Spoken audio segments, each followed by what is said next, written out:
This is why they are banning Black history in schools. African Americans in the United States have been the target of several atrocities and massacres throughout the country's history.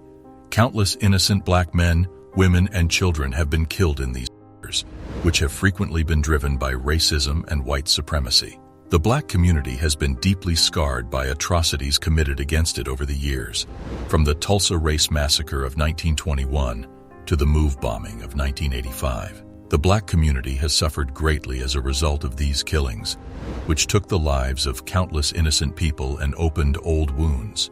To progress towards a more just and equal society, we must recognize and study these catastrophes, as well as the reasons they are banning Black history in schools. The Atlanta Massacre shall serve as our jumping-off point. Atlanta's meteoric rise to economic dominance in the 1880s was a watershed moment for the city. The city's population exploded from 89,000 in 1900 to 150,000 in 1910 as a result of the influx of new residents. But along with this development came a slew of problems, such as strain on municipal services, rivalry for jobs between Black and white workers, and widening socio-economic gaps. The city's white elite responded by imposing regulations on the expanding working class, with varied consequences. However, the affluent white citizens of the city were worried about the racial mixing that ensued. As a result, Jim Crow segregation became even more widespread, manifesting mostly in the form of segregated housing and transportation for whites and African Americans. Tensions between the races were exacerbated by the rapid increase of the Black population, which went from around 9,000 in 1880 to 35,000 by 1900. During Reconstruction, racial tensions in Atlanta rose as a new Black elite emerged. In addition to gaining the franchise, Black males also began building institutions and communities. Some whites felt uneasy when the Black elite, emboldened by their newfound money, began to separate themselves from the Black working class and saloon-goers. Because of their role in fueling crime and threats of sexual violence against white women, saloons became a target of prohibition efforts, which only served to heighten racial tensions. Newspapers published sensationalized accounts of the alleged rapes of 4 white women by Black males in 1906, sparking the Atlanta Race Massacre. At least 25 Black individuals and 2 white people were killed during the violence that occurred from September 22nd to September 24th. Black Americans were hung, shot, beaten, and stabbed to death, while white mobs damaged homes and businesses in Black neighborhoods with an unconfirmed greater death toll. The Georgia National Guard's intervention ended the violence, but several guardsmen and the Atlanta Police Department were accused of taking part in the unrest.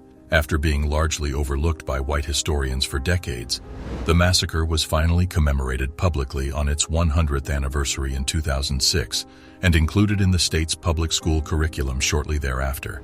However, the brutal murders of African Americans did not end in 1906.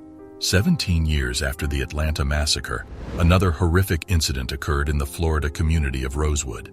Rosewood, Florida, a small hamlet, had a strong African American community in the early 1920s. Before a horrific act of racial violence, residents were enjoying a period of peace and prosperity. On January 4, 1923, rumors of an attack on a white woman by a Black man generated widespread panic. Within a matter of hours, white mobs arrived in town armed to the teeth, slaughtering locals and setting fire to businesses and homes. Others tried to fight back, while some residents of Rosewood escaped to the neighboring marshes and sought safety at the home of a white businessman. 2 white men were killed in a shootout in which one man, Sylvester Carrier, took up arms. Hundreds more white vigilantes joined the crowd after hearing about Carrier's reprisal. After 3 days of fighting, nearly all of Rosewood was destroyed, and the town's survivors were forced to flee for their lives. Even when a grand jury looked into the crimes perpetrated in the Rosewood neighborhood, no one was ever brought to justice. The Rosewood Massacre of 1923 was a multi-day event during which white mobs ravaged the town, which was home to a large number of African Americans. Extreme violence caused nearly all of the town's structures to be destroyed, leaving a lasting mark on the area. Although just 8 persons were confirmed dead in the Rosewood Massacre in 1923, 6 blacks and 2 whites, Eyewitness accounts paint a considerably worse picture. Many people assert that as many as 27 local blacks were killed, while the actual number of white killings was underreported in the media. People from Cedar Key came a plow and buried a bunch of black dead, according to eyewitnesses. Many of the witnesses who made these accusations were either already dead or too sick to take authorities to the purported location. For over 50 years, the tragic details of the Rosewood Massacre were lost to history, until an investigative writer called Gary Moore unearthed them in 1982. People all throughout the country took an interest in the disaster again when the survivors were given a chance to share their experiences. The Florida legislature finally enacted a compensation law for Rosewood victims in 1994. Rosewood, directed by John Singleton and costing a total of $150,000 to produce, introduced the sad events of Rosewood to a broader audience. More shock awaits you as you learn about the chain of events that culminated in the Springfield Massacre. On August 14 and 15, 1908, Springfield, Illinois had a race riot that became known as the Springfield Massacre. It was a tragic and bloody event that changed the city and its inhabitants forever. Between 5 and 40 people, mostly black but also some white, are thought to have lost their lives in the violence.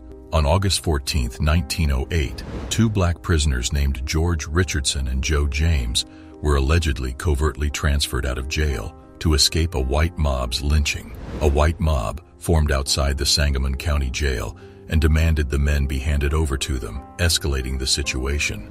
The 1,000-strong crowd was enraged at the prospect of a fair trial for the accused men and resolved to take matters into its own hands. After venting their frustrations on black families' homes in Springfield, the mob moved on to stores selling weapons and ammunition in the outlying areas. Mob leaders offered specific instructions to the crowd, telling them to target only black-owned properties and businesses that catered to black clients. Some black citizens of Springfield, out of self-defense, fired back at their attackers.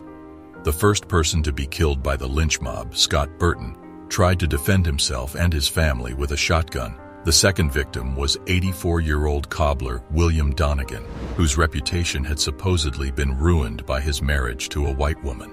2 days of violence ensued, with white mobs setting fire to and plundering black-owned stores and residences.